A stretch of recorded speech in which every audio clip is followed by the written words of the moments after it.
The meaning of yoga, to unite with one's higher self, can be achieved in many ways, and we will see that most yoga practices do not even include the postures which we in the West call yoga.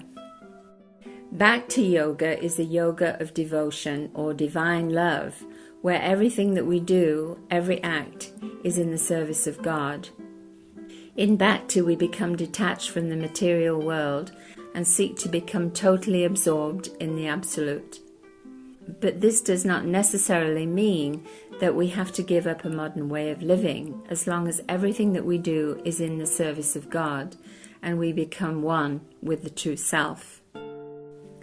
The yoga of knowledge is knowledge of the self, or the yoga of self-inquiry, where we ask the question, who am I?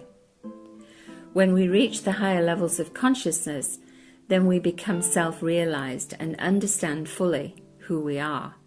Karma Yoga is the yoga of service, and this is any kind of work which one gives for the betterment of society, life, the environment. It can be volunteer work or the giving of oneself wholeheartedly for the sake of giving and not for any reward.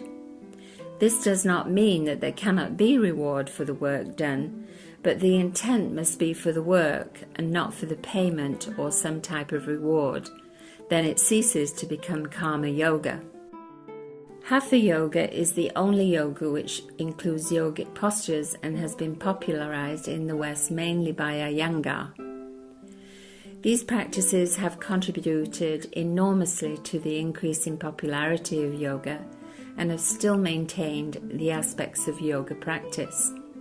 I fear, though, that the many asana practices that have become popular will just become a fad, like so many other things have been in Western society in the past.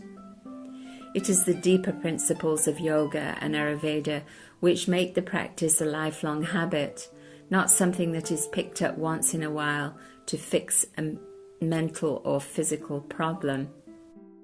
The 8 limbs of yoga combines all of the yogas mentioned above and is sometimes described as integral yoga or Ashtanga.